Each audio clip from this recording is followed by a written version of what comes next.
Novamente, boa noite, professora. Boa Boa noite. noite a cada um dos que nos acompanham por meio da nossa página Teologar. Eu sou o George Luiz, sou seminarista da Arquidiocese de Montes Claros. Estou na fase da configuração, na etapa configurativa, e curso o terceiro ano de Teologia. A equipe Teologar é uma iniciativa vinda de leigos, seminaristas, padres, de pessoas que estão no Brasil e até no exterior.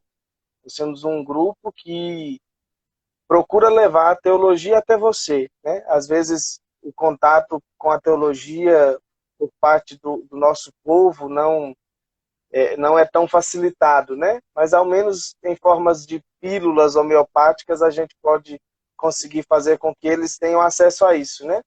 Lembrando que teologia se faz com os pés no chão, na história, e é isso que nós queremos passar, né? A teologia a partir do nosso chão, a partir da nossa história, não a teologia nas alturas, mas uma teologia que com os pés no chão nós possamos tocar o mistério, né? Hoje acompanha essa nossa live, na verdade, conversa conosco, nos dá um pouquinho do conhecimento dela, a nossa professora Maria Inês, ela que é presidente da Sociedade Brasileira de Teologia Moral e muitas outras coisas. Nós tivemos a graça de conhecê-la através de um seminário de um simpósio, na verdade, que ela conduziu no nosso seminário de forma excepcional e que deixou a casa inteira em êxtase, né? Deixou todo mundo interessado pela teologia moral. Então, vou deixar Bom, ela mesma se apresentar. sim, boa noite, então. Boa noite, George. Uma boa noite muito Boa noite. especial para o João Justino, meu amigo do coração, saudoso. E queria dizer que é muito, muito bom, é com muita alegria que eu aceitei participar, porque eu também fiquei muito feliz e muito contente de conhecer vocês aí em Montes Claros, né? Gostei muito do seminário, gostei muito dos alunos, gostei muito de todo mundo, né? E eu ia voltar aí agora, segunda-feira. Eu ia pregar um retiro para os franciscanos Olha, dessa região norte de Minas, mas infelizmente, né, não foi possível. Mas espero voltar outras vezes, né? Aí em Montes com Claros. certeza, a casa está aberta, né? Isso. Então, queria só me apresentar assim. Eu sou casada, tenho duas filhas e dois netos, que é toda a alegria hoje da nossa vida, né? Meu marido é diácono permanente e eu sou professora de teologia no até um mês passado, o Centro de Ensino Superior de Juiz de Fora, que agora se tornou Centro Universitário e vai ter agora um outro nome, vai se chamar Uni Academia. Então, demos um passo adiante, né? Nos tornamos centro universitário e trabalho lá no curso de teologia. Então, com muito prazer que a gente está aqui conversando hoje, nessa noite para nós fria, e com o coração também um pouco, né, batido por conta da situação, né, do mundo e do Brasil que nós estamos vivendo, mas com esperança, né? Com esperança, vamos em frente. Unos de São Paulo, né? A esperança nunca decepciona. Nunca Então, decepção. é o Isso, que nos resta, é a esperança. isso mesmo. Eu acho que um primeiro momento para a gente começar seria a senhora nos dar uma ideia do que é bioética, né? Às vezes a gente escuta falar muito de bioética porque ela perpassa não só a teologia, né? Mas ela também é estudada, por exemplo, no campo da saúde. A senhora que é médica, né? Sabe muito bem disso. Então, o que é o que é bioética? Já ia falar biomédica, bioética. A bioética, pensando assim na perspectiva acadêmica, né? A bioética é uma área do saber que nasceu com uma característica muito especial, que é a interdisciplinariedade, né? Ela nasceu, a palavra bioética é um neologismo, a palavra nova dos anos 70, quer dizer, ela foi realmente introduzida no nosso linguajar em 71, e ela nasce na área da saúde, né, mesmo, com um médico oncologista norte-americano, Potter. Em 1971, ele lança um livro que se chama Ponte para o Futuro. E aí ele introduz essa palavra bioética, bio-vida, né? E ética. Então, bioética é ética da vida, né? Seria essa a tradução, né? E a intuição do Potter foi exatamente pensar que a sobrevivência humana e também até do planeta, né, dependeria desse casamento, vamos dizer assim, desse casamento entre a biologia e a ética. Ele disse: não teremos um mundo, não sobreviveremos se a biologia se distanciar da ética. Portanto, ele criou essa disciplina bioética com essa intenção. Então, seria bioética, poderíamos chamar de ciência da sobrevivência humana, ou mesmo uma ponte para o futuro. Eu hoje não diria que é mais uma ponte para o futuro. Naquele tempo, talvez, hoje, seria a sustentação para o presente. Nós hoje, sobretudo diante dessa situação que nós estamos vivendo hoje, dessa pandemia, nós percebemos o medo e a incerteza e a insegurança muito grande que nós estamos vivendo se deve, em grande parte, por falha do sistema ético, mais do que do sistema biológico. E depois dizer por quê, né? Então, acho que a sustentação do presente, a bioética, seria essa sustentação necessária para que a gente tenha um mundo sustentável. Estava tendo, né, ultimamente, muita discussão, a voga por causa da votação que teve no Congresso, a perspectiva do aborto, né, a ideia do aborto estava sendo votado lá no Supremo Tribunal Federal. Então, normalmente, quando se fala em bioética, as pessoas sempre se remetem a isso, né? A aborto, a eutanásia, a início e fim da vida. E aí eu me lembro que a senhora dizia muito isso, né? Que fica uma grande parcela de vida aí sem ser discutida e sem ser falada. Então, o que a senhora nos diz disso? Justamente para podermos entrar na nossa temática de bioética do cotidiano. Sim. Eu acho que é exatamente isso, né? Para as pessoas e mesmo para as instituições, né? Quando se fala em bioética, a primeira coisa que se pensa é isso, o início da vida, e o destaque aqui do início da vida realmente é a questão do aborto, que é uma questão séria. A igreja trabalha com a ideia, aliás, a campanha da fraternidade desse ano foi uma intuição do Espírito no ano passado, quando pensaram nesse tema para a campanha desse ano, exatamente que aconteceu a Quaresma, exatamente nesse momento da pandemia, né? Que foi trabalhar a questão da vida. E a igreja diz, a vida, nós temos que garantir a vida desde o início, na fecundação, até o seu fim natural. Então, quando se fala a própria definição, diz desde o início até o fim natural, já ficam os dois polos tocados, né? O início da vida, e aí tudo aquilo que se refere ao início, sobretudo a vida que se tira no início e o fim natural, que não é respeitado, quando se... esses dois polos são muito bem trabalhados, embora a gente ainda tenha muitas dificuldades e precisa continuar lidando com isso. Mas o grande momento, vamos dizer assim, a vida cotidiana das pessoas que está entre o início e o final, muitas vezes não é trabalhada, né? Não é trabalhada do ponto de vista ético. Então, a gente luta muito contra o aborto, e é necessário, né?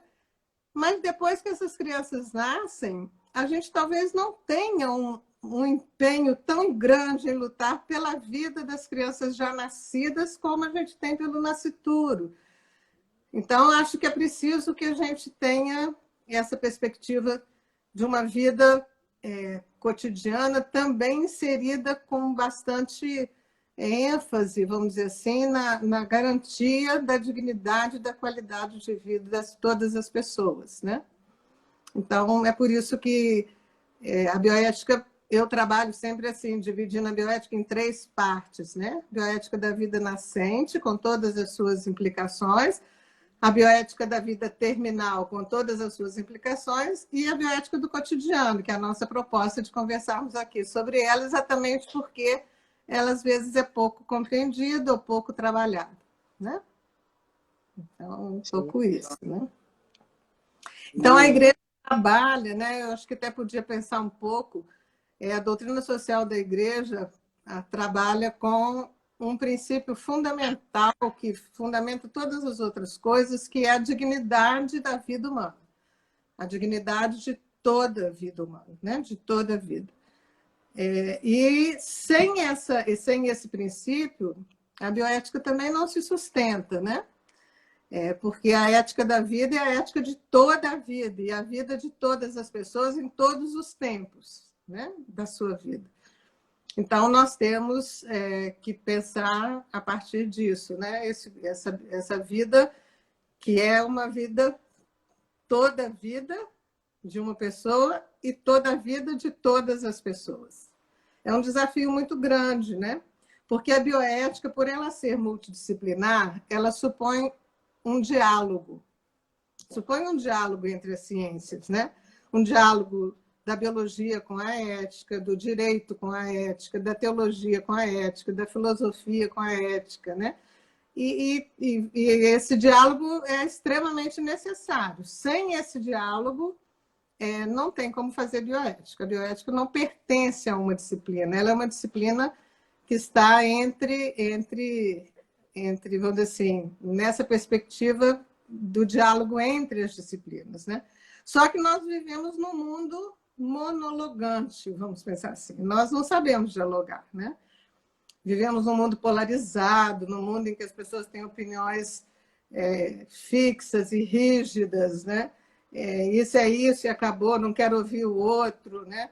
Então, se não tem diálogo, se não tem escuta, se não tem diálogo, se não tem a possibilidade de fazermos algo juntos, pelo menos alguma coisa que possamos fazer juntos, ainda que pouco e provisório, é necessária para que esse diálogo aconteça. Quando não temos diálogo, não temos como fazer bioética, não temos como fazer com que a vida passe por uma reflexão ética realmente honesta, né?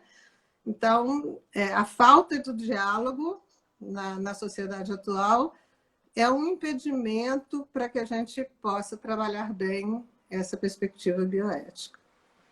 E algo que me marcou muito foi uma fala da senhora. A senhora citou aí as posições muito sisudas, né? A senhora falava lá no simpósio o seguinte, né? Que entre o branco e o preto existem várias tonalidades de cinza, né?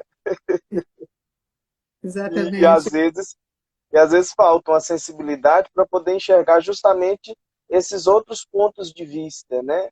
Que vão além daquilo que nós estamos vendo. Nós vemos a partir de onde estamos e do chão que pisamos.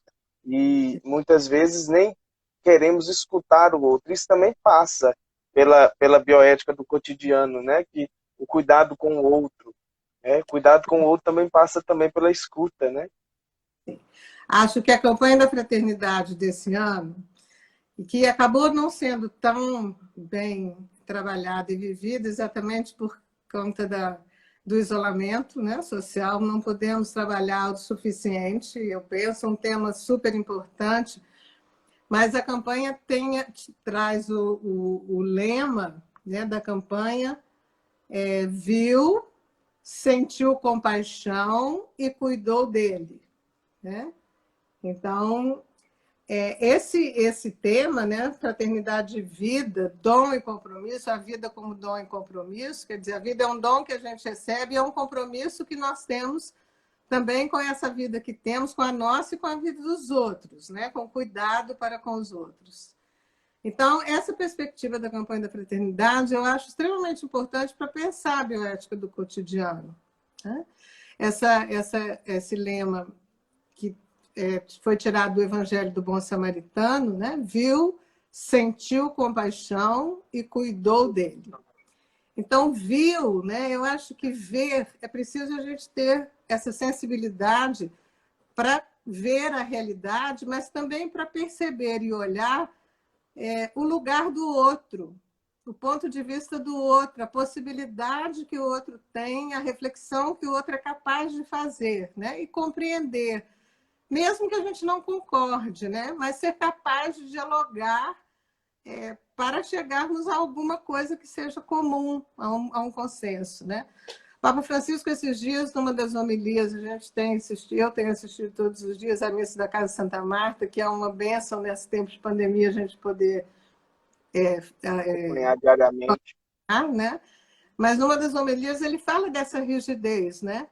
Ele diz a rigidez que a gente tem às vezes no modo de pensar. Claro que a gente tem uma identidade, defende aquilo que a gente acredita, mas a rigidez de não compreender os outros ou de querer ser sempre norma para os outros é muito complicado, porque não permite o diálogo, né? Não permitindo o diálogo, não permite que a gente chegue a uma perspectiva ética comum, né? Em que a gente possa juntos dizer, não, isso aqui tem um caminho comum que nós podemos fazer juntos. E foi muito bom que nós fomos convidados, por exemplo, ontem a rezar todos juntos, anteontem, né? Dia 14, a rezarmos todos juntos, todas as religiões, todo mundo, a rezar junto para o mundo em função da pandemia. Então, acho que essa visão, esse viu, a campanha trabalha, eu acho muito interessante dizer assim, é preciso olhar, há um olhar, que é o olhar de quem vê e passa e vai embora, e há um olhar de quem vê e fica, né? Então, o cuidado, que é um dos paradigmas da bioética, é esse paradigma, esse modelo do cuidado, para a bioética do cuidado, é o olhar de quem vê e fica. Fica no sentido assim, eu fico para poder dizer, mas o que está acontecendo? Como que a gente pode ajudar a resolver aqui, né? Então, esse olhar que é o olhar de Jesus, né? Quem fica, só fica porque sentiu compaixão, né? E o Enxergou de sentir, verdade. né? Porque E o enxergou de sentir, verdade. conseguiu perceber, conseguiu sentir a dor do outro, né? E sentiu nas entranhas, por isso foi capaz de descer da montaria e colocar o outro na montaria para que o outro fosse levado aonde ele precisava ser levado. Nós não temos, às vezes, coragem de descer da nossa montaria para botar o outro, né? Nós estamos bem alojados, bem... Então, a bioética do cotidiano trabalha com essa perspectiva. Eu preciso olhar, ver com os olhos de quem fica, sentir compaixão, e ao sentir compaixão, então, eu me disponho a cuidar. Então, a bioética do cotidiano é essa bioética do cuidado, que nesse momento nós estamos extremamente necessitados, né? Do cuidado aqui em todos os sentidos. O cuidado médico, aqueles que estão à frente aí dessa luta contra esse inimigo invisível que tanto medo traz e tanta incerteza para o futuro, né? O cuidado médico, mas também o cuidado em todas as outras dimensões, psicológico, espiritual, afetivo, né? Então, a bioética do cotidiano vai trabalhar essas dimensões da vida humana, né? Que estão aí, das pessoas que estão vivendo com todas as suas dificuldades, né? E aqui, só para falar um pouco mais da bioética do cotidiano, você está controlando o tempo, né, Jorge? Tá sim. Sim, Tá depois ok. quiser. A bioética do cotidiano, a palavra-chave da bioética do cotidiano é saúde. Quando a gente pergunta para as pessoas assim, o que você mais gostaria? no fundo, as pessoas dizem, bom, se a gente tiver saúde, o resto a gente resolve, né? Então, a palavra saúde é uma palavra importante, né? Vem de salus, que também é a mesma palavra que depois vamos falar de salvação, né? Saúde, salvação. E saúde tem uma definição de saúde muito interessante, que tem uma relação muito importante com essa bioética do cotidiano, né? O que significa ter saúde, né? Ter saúde, na verdade, não é não ter doença, né? Todo mundo tem um pouquinho de doente, de médico, de louco, de poeta, todo mundo tem um pouco, né? Então, não significa que não ter nenhuma doença, mas ter saúde significa ter acesso a algumas coisas, né?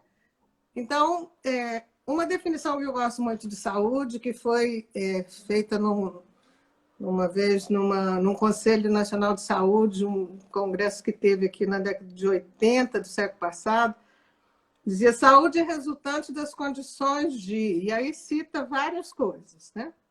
Alimentação, habitação, educação, renda, meio ambiente, trabalho, transporte, lazer, liberdade, acesso e posse da terra e acesso aos serviços de saúde.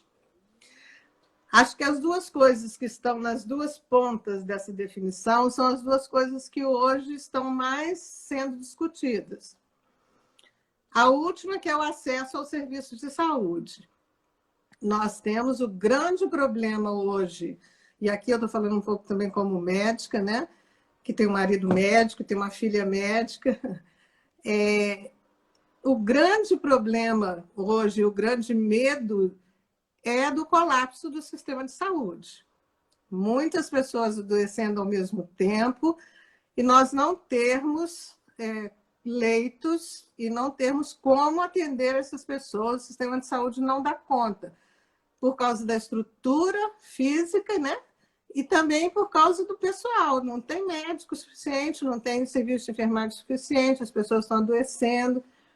Então, as pessoas não terem acesso ao serviço de saúde. Uma grande discussão bioética que está sendo feita hoje é pensar assim,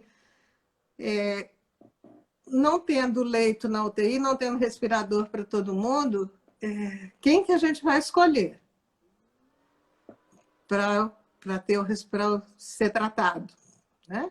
Num colapso aqui do sistema de saúde, que nós estamos quase chegando nele, né? Como fazer?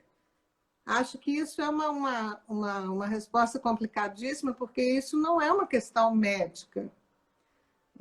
Não é o médico que tem que resolver isso, né? Acho que o ideal, se nós tivéssemos realmente eticamente tratado e lidado com as questões humanas, e uma delas a saúde, no tempo devido, nós não precisaríamos ter chegado a essa situação em que o médico tem que dizer quem que eu vou escolher para poder tratar ou não tratar, porque não tem lugar para todo mundo, né? Sim. Então, aqui por um problema ético, mal conduzido pelas lideranças, pelas autoridades, nós estamos vivendo uma situação caótica, né? De falta de estrutura, de falta de uma série de coisas. O SUS, né, e aqui aproveitando por causa da situação atual, o SUS, no papel, é um sistema de saúde talvez um dos mais bem elaborados do mundo. Só que ele não foi totalmente implementado e hoje, sobretudo, há uma tentativa de desmobilização do Sistema Único de Saúde, né?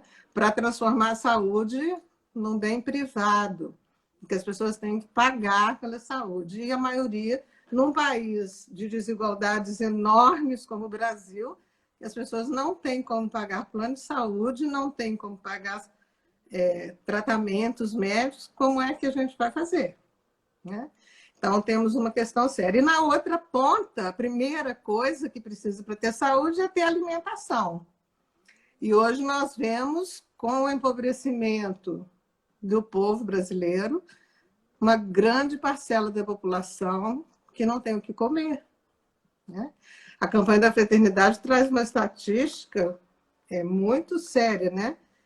No Brasil, 22,6% das crianças e adolescentes com idade entre 0 e 14 anos vivem em situação de extrema pobreza. Isso corresponde a 9,4 milhões de menores. 19 milhões de menores vivem no Brasil em situação de extrema pobreza. Então, quer dizer, são pessoas que têm dificuldades com o primeiro item, que é o item alimentação. E as pessoas que não têm onde morar, questão da habitação. População de rua hoje que não tem como fazer isolamento social, não tem onde morar, como é que essas, né, as pessoas que moram também em casas precaríssimas. Então, nós vivemos um problema da bioética do cotidiano sem tamanho, né? Sem tamanho, e precisamos nos empenhar, acho assim, com muita força, a Igreja Católica, todas as pessoas de boa vontade, nessa perspectiva do cuidado para com os mais vulneráveis e os mais frágeis. Senão, nós não estaremos cumprindo aquilo que Jesus pediu, que é a única coisa que salva. Amar a Deus e amar ao próximo. E amar ao próximo é fazer com que o próximo tenha condições dignas de vida e de sobrevivência, né? Então, acho que por isso a importância que eu quero destacar para essa bioética do cotidiano, com o exemplo que a gente tem hoje diante dessa pandemia, desse desastre mundial que nós estamos vivendo, né? Dessa guerra invisível. E é impressionante, né, Jorge, a gente pensar que um vírus invisível, acelular, tenha parado o mundo. Um mundo em que as pessoas pensavam que o que sustenta o mundo é a economia e o dinheiro. E esse vírus disse não, né? Não é isso. Dinheiro não importa, tem muito tempo. Não importa agora, né? Não adianta ter dinheiro, não é o dinheiro que vai fazer com que uns se salvem. Claro que aqueles que têm mais condições têm mais chances de sobrevivência nessa atual circunstância, né? Eu gosto muito de uma coisa que disse o padre Júlio Lancelotti. Ele disse assim: nós não estamos todos no mesmo barco, nós estamos todos no mesmo mar. Mesma tempestade. Uns estão de iate e outros estão de balsa e outros estão apenas tentando nadar, sobrevivendo sem barco nenhum. Sim. Então, ele tem toda a razão. A gente diz, nós não estamos no mesmo barco, nós estamos no mesmo mar tempestuoso aqui, cheio de ondas, mas alguns estão ainda nos seus barcos motorizados e outros estão sem nada, né? Então, acho que aqui a bioética do cotidiano vai tratar exatamente dessas questões, né? A senhora dizia aí sobre o ver, né? Nós vivemos numa sociedade onde a exposição é cada vez maior. Nós temos a impressão de que sabemos de tudo e que enxergamos tudo. Mas, na verdade, acaba que nós não enxergamos de fato o outro, né? Tanto é que quando as pessoas se sentem de verdade vistas pelo outro, elas se sentem bem, né? Ninguém nunca me tratou assim, justamente porque é alguém que enxergou de fato aquela pessoa. Aí o João Rafael fazia uma pergunta justamente sobre as atitudes irresponsáveis dos cristãos nesse tempo de pandemia. Muitos não obedecem à quarentena, muitos saem de casa, muitos estão fazendo até festas dentro das próprias casas, trazendo pessoas de fora. Isso, na verdade, é uma atitude. Eu acredito que a senhora poderia comentar sobre isso para a gente, de alguém que não consegue, de fato, enxergar a realidade como o bom samaritano enxergou. Sim. Acho que nós estamos vivendo um momento muito complicado, porque além da pandemia, do vírus, nós vivemos uma pandemia, vou chamar um pouco assim, da ignorância, né? Da ignorância de pessoas que se acham bem informadas, porque informação nós temos até em excesso, né? Você basta ligar qualquer coisa, basta entrar na internet, que tem milhares de informações sobre a pandemia, sobre o vírus, sobre o número de mortes, sobre isso, sobre aquilo. Mas são informações que não são formativas e muitas informações desencontradas. E muitas informações de pessoas que, estando num lugar em que, vamos dizer assim, são autoridades que mereceriam ser escutadas, estão causando mais desinformação do que formação. Vou dizer claramente, né? No momento em que os médicos, né, e a comunidade científica diz é preciso o isolamento social é fundamental para não deixar a curva chegar no limite e esgotar o sistema de saúde, para que as pessoas possam ter acesso, né, para que não adoeça todo mundo ao mesmo tempo, é preciso o isolamento social. Muitas autoridades não precisa. E essas autoridades são escutadas por uma parcela da população que diz, não, isso é bobagem, não precisa, né? Então, a comunidade científica foi desprezada nesse momento. Dos polos aqui, que é a biologia, que é o BIOS, né? A comunidade que cuida da vida, da saúde, da área da saúde, não está sendo respeitado. Nós já tivemos 2 ministros da saúde que foram tirados em meio à pandemia. E isso causa na população um certo... eu não sei quem que tem razão, né? O remédio, a cloroquina, funciona ou não funciona? É para usar ou não é para usar? A comunidade científica diz, não temos provas suficientes para dizer que o remédio funciona, não existe em tantos casos. Não. Vem alguém e diz, não, o remédio funciona. Então, assim, nós temos informações desencontradas e as pessoas não estão tendo, vamos dizer assim, cuidado e não estão acreditando, na verdade, que nós estamos diante de uma situação gravíssima na área da saúde, né? E se as pessoas não ficarem em casa e não cuidarem mesmo do isolamento, nós vamos chegar a uma calamidade pública que não sei como que nós vamos fazer, né? Já temos um número muito grande de pessoas que morreram, mas vamos ter outras e muitas outras, um número enorme, vamos ultrapassar os outros países, né, em número de pessoas que morreram por falta de uma perspectiva ética do cuidado com a vida. Eu posso sair na rua e não pegar, ou pegar e ter uma forma leve, mas eu posso estar contaminando outras pessoas que não vão suportar, não vão resistir, né? Então, essa falta de cuidado com os outros, um individualismo em que eu só penso em mim mesmo, né? E as pessoas com uma fala, né? Dizem assim, preciso trabalhar porque senão a gente vai passar fome. Tudo bem, eu acho que a economia é necessária. As pessoas também estão vivendo uma situação dramática de falta de trabalho, de não ter como pagar suas contas, de não ter... Mas, nesse momento, eu acho que é um momento ético do Estado e das instituições estarem disponibilizando realmente tudo que tem para salvar essas pessoas, para que elas possam mesmo ficar em casa, mas tendo garantia da sua subsistência, né? Um Estado que não cuida do seu povo, não temos saída, né? Ou vamos morrer de doença ou vamos morrer de fome, né? Então, eticamente, precisaria ter um outro modo de pensar o funcionamento dessa sociedade, né? Egoísta, consumista, que não aprendeu ainda, né? Quer dizer, nesses dias de confinamento, talvez a gente tenha aprendido algumas coisas, né? Tenho escutado de algumas pessoas, eu aprendi que a gente pode viver com muito menos, né? Que a gente não precisa de tanta coisa para viver. Então, talvez a gente aprenda, né? Tomara, né? Que a gente aprenda, né?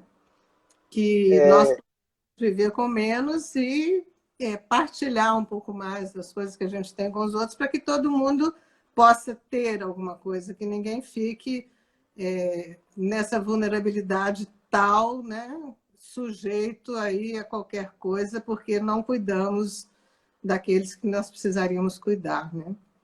Então... O Dom João Justino entrou aí na live, mandou um abraço. Um abraço, Dom João, boa noite. Boa né? noite, João. Um abraço também. Foi perguntado aqui, eu falei sobre os cristãos de maneira geral, mas foi falado de líderes religiosos, inclusive aqui falando de líderes religiosos que estão descartando a ciência. O que a senhora nos diz, né, com a luz da bioética sobre isso? É um absurdo pensar que lideranças são essas, né? Que lideranças são essas que são tão mal conduzidas ou mal formadas? Eu diria um pouco aquela frase assim: são cegos guiando cegos, né? Porque não é possível, nos tempos em que nós estamos, uma liderança religiosa desprezar a ciência, quando nós temos a consciência de que fé e razão andam juntas, né? Não podemos pensar que a fé prescinde da razão e da ciência. Isso foi na Idade Média, né? Depois do Concílio Vaticano II, o Concílio disse, aqui pensando nos católicos, né? Que escutaram o concílio, que viveram, que vivem agora no pós-concílio. A ciência e a razão, a fé e a razão são as duas asas. Nós temos que viver com as duas coisas. A ciência precisa ser escutada, né? A ciência não tem toda a verdade, mas nós, na fé, também não temos toda a verdade, porque nós ainda não estamos na verdade total, que é Deus. Nós temos uma revelação, temos fé, acreditamos, mas também temos muitas dúvidas. E crescemos e aprendemos, né? E acreditamos que Deus nos dá dons para que a gente possa ir descobrindo aos poucos as verdades, né? Então, desfazer da ciência em nome da fé, né? E dizer que as pessoas não precisam de médico, vão ser curadas pela fé, eu acho que aqui tem um pouco daquela rigidez e daquele radicalismo cego que não ajuda, né? Não ajuda.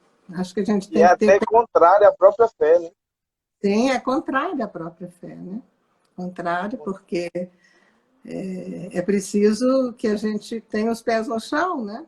Nós somos criaturas falíveis, vulneráveis, necessitadas umas das outras, né? Nós já nascemos vulneráveis, né? E a gente chega um momento que a gente acha que a gente não precisa mais de ninguém, quando o ser humano é o ser que nasce mais frágil. Se não tiver alguém para cuidar, se o neném que nasce, se não tiver alguém para cortar o cordão, se não tiver alguém para aquecê-lo, para amamentá-lo, ele não sobrevive.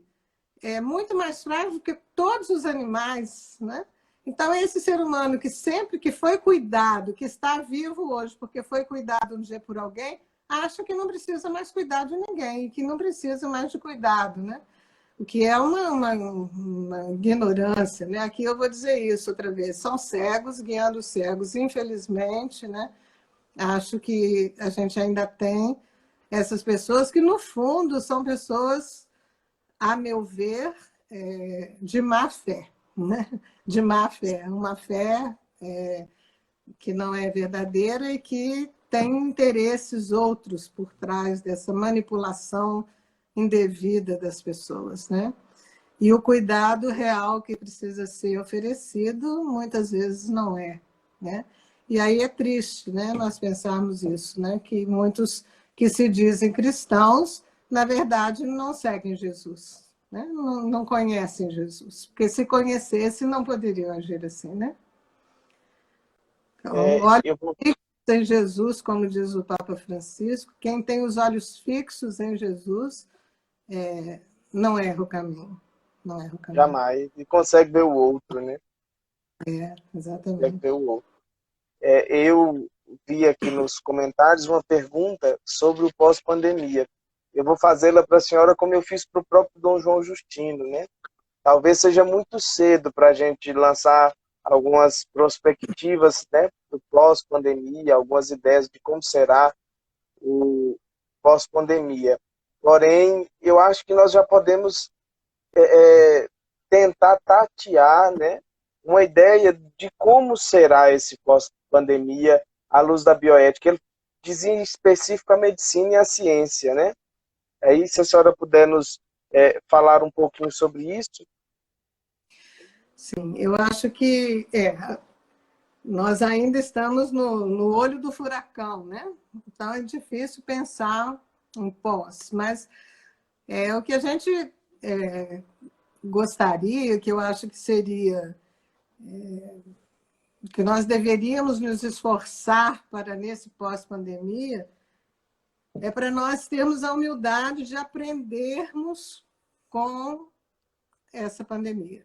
O que nós podemos aprender dessa pandemia para nós sermos melhores no pós-pandemia, né? E muitas coisas a gente pode aprender. Eu escutei o Dom João falando da outra vez, né? E ele dizia, nós precisamos aprender com o vazio, né? Foi até um texto que ele escreveu, e eu acho que é verdade, né?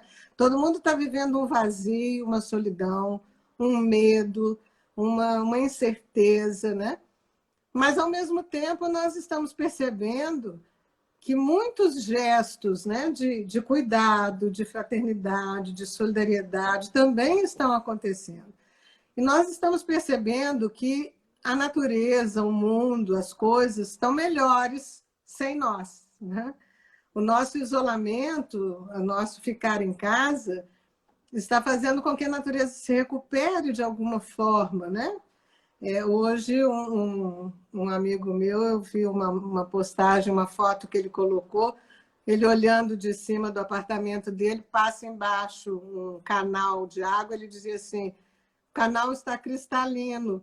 Normalmente, quando chove aqui, em Natal, ele estava falando de lá, que em Natal, quando chove, eu olho para esse canal, está cheio de sujeira, vem junto um monte. E hoje choveu muito, mas ele está cristalino. Quer dizer, o ser humano parou de estar, né, poluindo e degradando a natureza. Então, nós precisamos aprender algumas coisas, né? Se nós aprendermos, o pós-pandemia pode ser um tempo muito bom. Pode ser um tempo em que nós vamos olhar mais uns para os outros, olhar mais para a natureza, vivermos com mais sobriedade, sem muitas ganâncias, sem querer muitas coisas, compreendendo que nós precisamos de muito pouco para ser felizes, né? Valorizando os abraços, os afetos, né? O contato com as pessoas. Acho que nós podemos viver num mundo muito melhor se nós aprendermos com a pandemia, né? Agora, se nós insistirmos que não precisamos fazer isolamento, que pode morrer quantas pessoas que vão morrer, que não tem importância morrer, que daí, né? Pode morrer um tanto, mas o que viver depois vai consertar o mundo outra vez, voltar ao que era. Aí nós vamos desperdiçar um ensinamento, né, que nós tivemos com esse tempo de sofrimento, de isolamento, e que pode ser um tempo de muito aprendizado, né? Eu espero que a gente aprenda muitas coisas, que nós possamos sobreviver a esse tempo de pandemia com saúde, possamos passar por ele, que Deus nos dê a graça de vivermos depois para continuarmos anunciando um tempo melhor, né? Um tempo mais ético, mais sóbrio, de mais cuidado, de mais ternura com as pessoas, né? De mais envolvimento com a vida de todos, né? Espero isso. Vamos ver se a gente aprende, né? Temos que ter esperança, né? Temos que ter esperança de que as pessoas vão aprender. Eu assistia mais cedo, por volta das 19 horas, uma live, e a Leninha, inclusive, ela até mandou uma pergunta aí, ela falava sobre a questão da cultura. E eu me recordava que, às vezes, nós nos prendemos, quando falamos de cuidado com o outro, com a vida, às vezes muito numa dimensão corpórea. Esquecemos que o ser humano ele é multidimensional, né? Inclusive, a própria pandemia está nos mostrando quanto necessitamos da cultura, né? O que seria de nós sem a música, sem o filme, sem uma série para poder assistir. Então, assim, como pensar essa dimensão do ser humano que vai além do físico? Nós somos muito mais do que o nosso biológico, na perspectiva da bioética do cotidiano, do cuidado com o outro, do afeto, né, dessas dimensões que compõem a unidade que é a pessoa humana. Sim.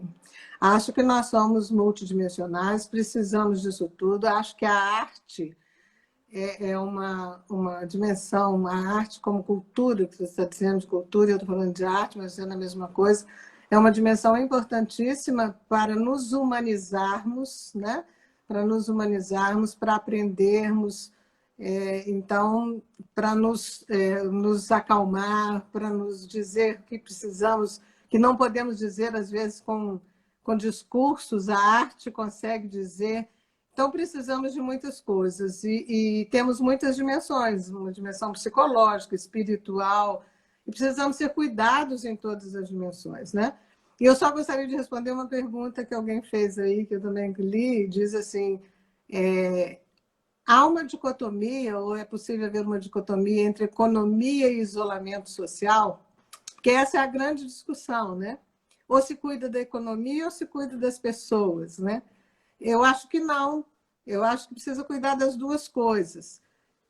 Cuidando, colocando as pessoas em isolamento social, nós vamos passar algumas dificuldades econômicas nesse primeiro momento, mas que poderão ser amenizadas pela solidariedade e pelo cuidado das pessoas de umas com as outras, mas salvaremos muitas vidas.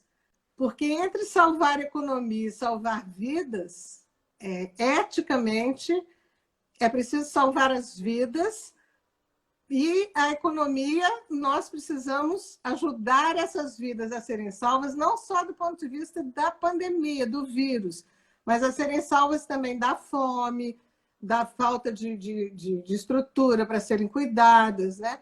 Então, o isolamento social não significa não deixar de cuidar dessas pessoas. E nisso eu acho que o Estado, as grandes instituições que têm dinheiro e possibilidade, é o momento delas se manifestarem, dizer, olha, nós estamos aqui para ajudar aqueles que precisam ficar isolados e não podem trabalhar e vão passar dificuldades, nós vamos ajudá-los a superar esse momento. Então, 2, 3 meses de isolamento social é possível que com o que nós temos sobrando para muitos, que vai suprir a dificuldade de alguns.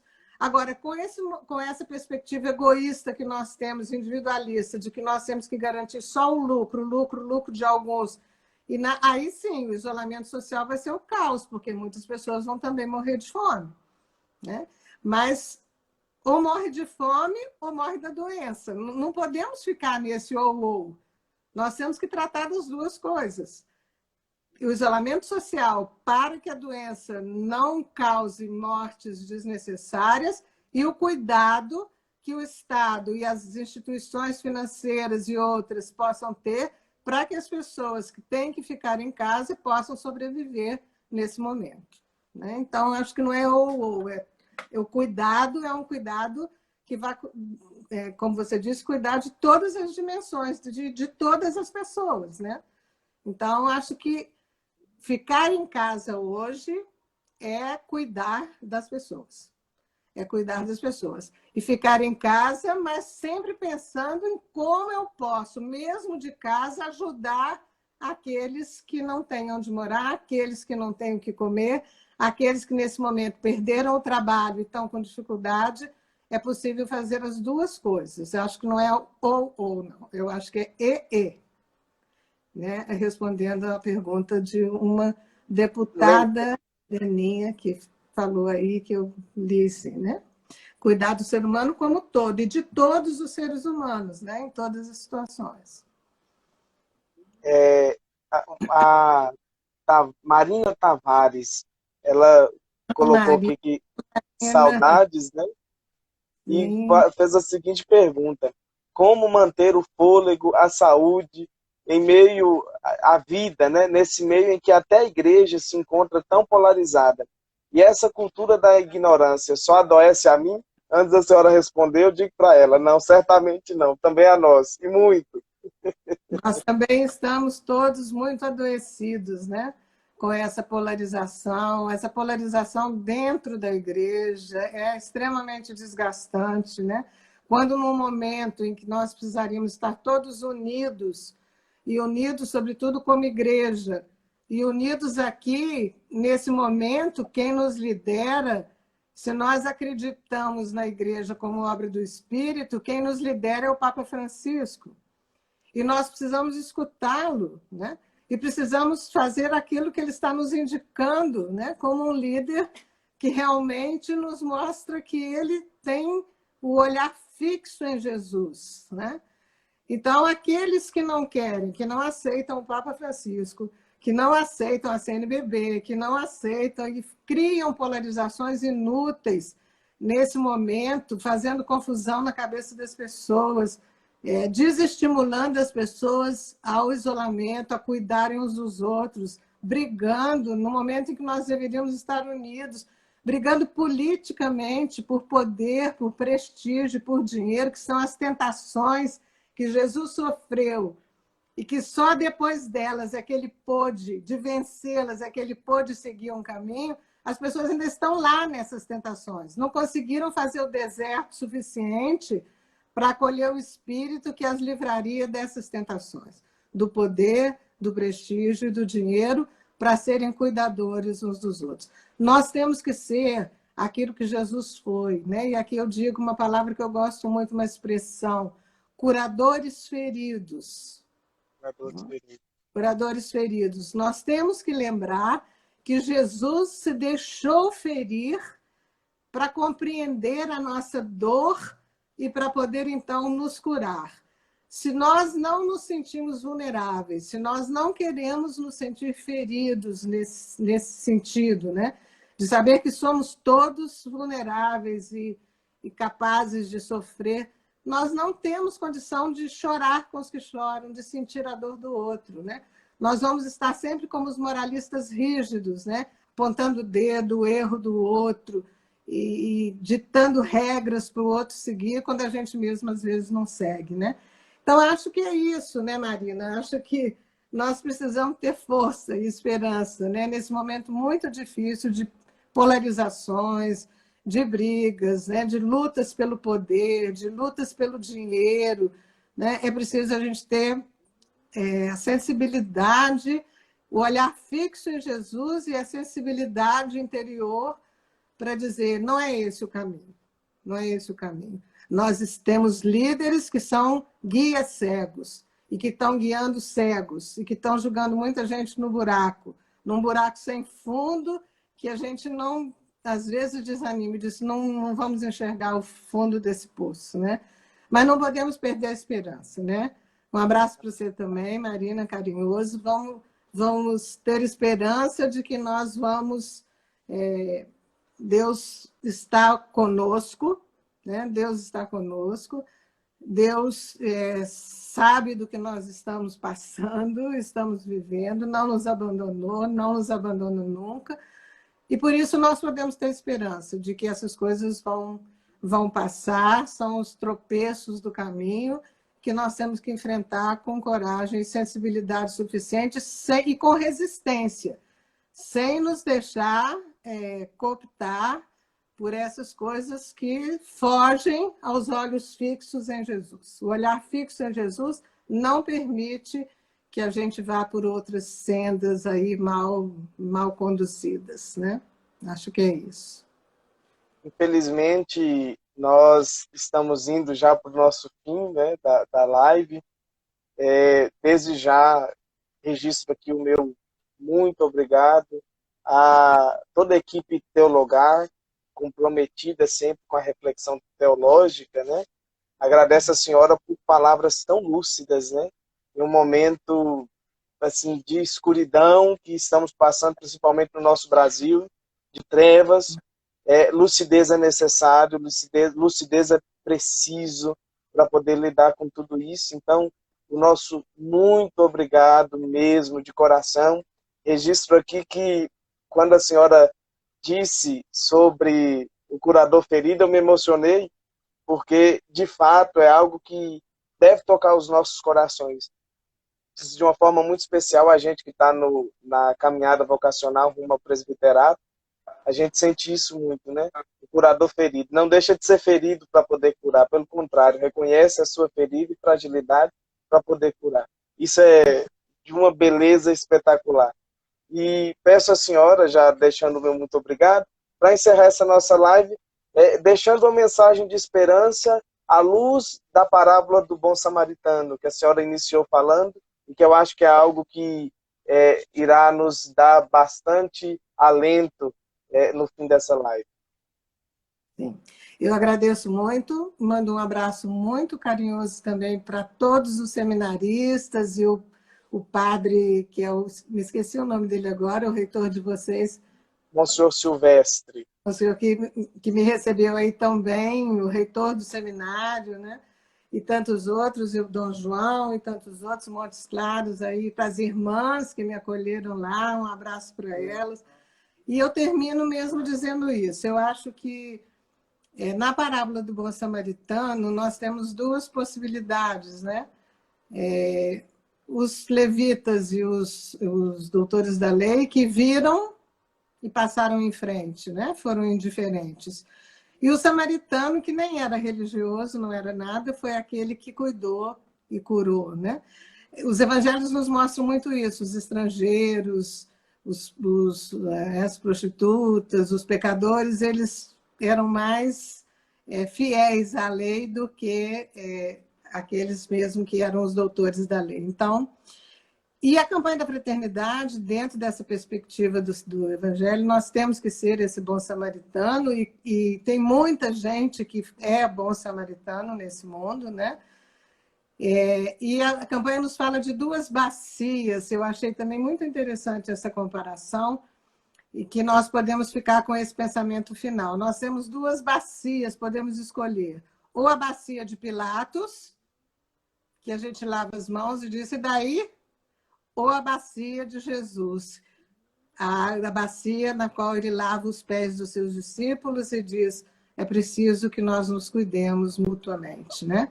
Só tomará parte comigo, só será comigo aquele que lavar os pés uns dos outros. Então, que nós não assumamos a bacia de Pilatos, deixa a bacia de Pilatos para lá, e vamos assumir a bacia de Jesus, né? Lavar os pés uns dos outros, ter cuidado uns com os outros, para que a gente tenha esperança de um mundo renovado e um mundo melhor. Muito obrigada a vocês todos, obrigada a todos que participaram, que escutaram, né? Fico feliz de poder contribuir de alguma forma nesse momento com um pouco o que eu aprendi, que também aprendi com muitas pessoas importantes e que passaram pela minha vida fazendo bem. Muito obrigada. Nós que agradecemos, muito obrigado. Obrigado você que nos acompanhou, tanto do Brasil e até de fora do Brasil. Deixamos o nosso convite para uma live terça-feira sobre arte sacra, que vai ser com o seminarista Atos e o Matheus Ribeiro. Então, vocês estão convidados, terça-feira, 21h30. Muito obrigado. Abraço, professora. Deus abençoe. Obrigado.